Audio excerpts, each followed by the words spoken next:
बहनें ऐसी क्यों होती हैं? मैं अपनी बहन को ज़्यादा पसंद नहीं करता था। उसकी शादी हो चुकी थी, लेकिन मैं कभी उसके घर नहीं गया। बस माता-पिता से उससे मिलने जाते थे। मुझे पता भी नहीं था कि वह किस हाल में है। वह कभी-कभी मायके आती तो जाते समय मेरी माँ उसे घर का कुछ सामान भी दे देती। यह बात मेरी पत्नी को बिल्कुल पसंद नहीं थी। जब भी मेरी माँ ऐसा करती, मेरी पत्नी आकर मुझसे शिकायत करने लगती कि तुम्हारी माँ तुम्हारी कमाई कैसे उड़ा रही है। जब भी तुम्हारी बहन आती है, उसे खाली हाथ जाने नहीं देती, कुछ ना कुछ ज़रूर देती है।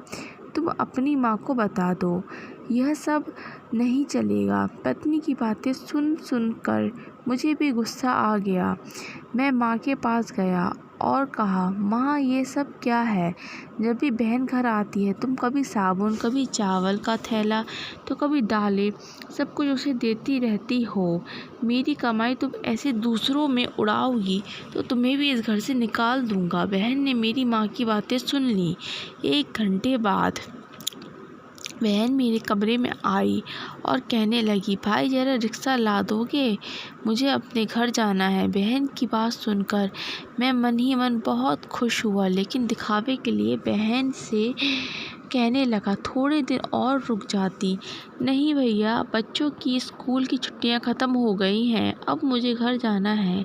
कल से इनकी स्कूल शुरू हो जाएगी। फिर वह चली गई। पिताजी के मरने के बाद जब घर का बंटवारा हुआ तो हम दोनों भाइयों ने आपस में ही बंटवारा कर लिया, लेकिन उसमें से भी बहन को कुछ नहीं दिया। वह फिर भी खामोश रही, हमसे कोई शिकायत नहीं की। लेकिन हमारी माँ बहुत रोई और कहने लगी, बहन को भी कुछ दे दो। लेकिन हमने माँ की एक ना सुनी और माँ को डरा धमकाकर चुप करा दिया। अब बेचारी विधवा औरत, अगर हम उसे घर से निकालते तो वह कहाँ जाती, इसलिए चुप हो गई।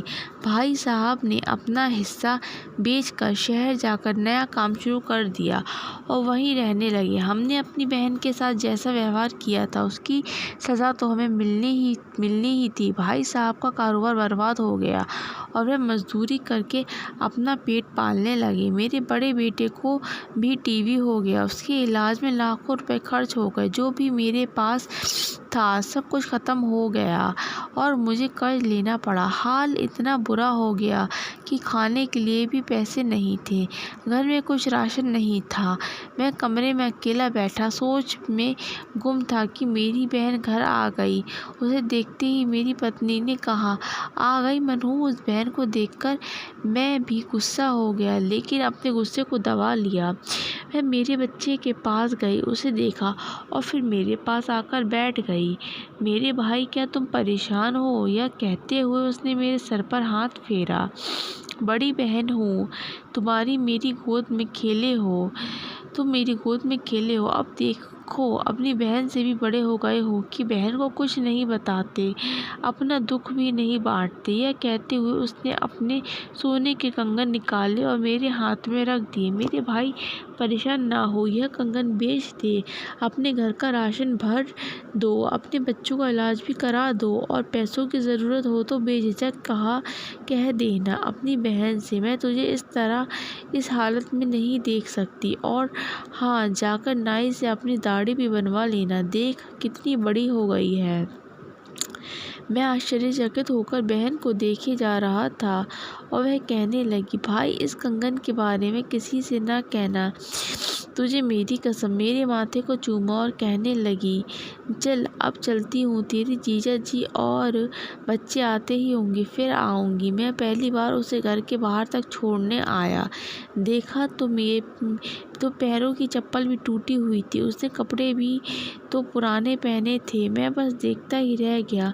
मैंने तो कभी अपनी बहन की घरेलू हालत जानने की कोशिश नहीं की, लेकिन जब उसने मुझे बुरे हाल में देखा तो दौड़ती हुई आई और अपने सोने के कंगन भी दे दिए ताकि मैं अपने बच्चों का इलाज करा सकूं और अपने घर का हाल सुधार सकूं।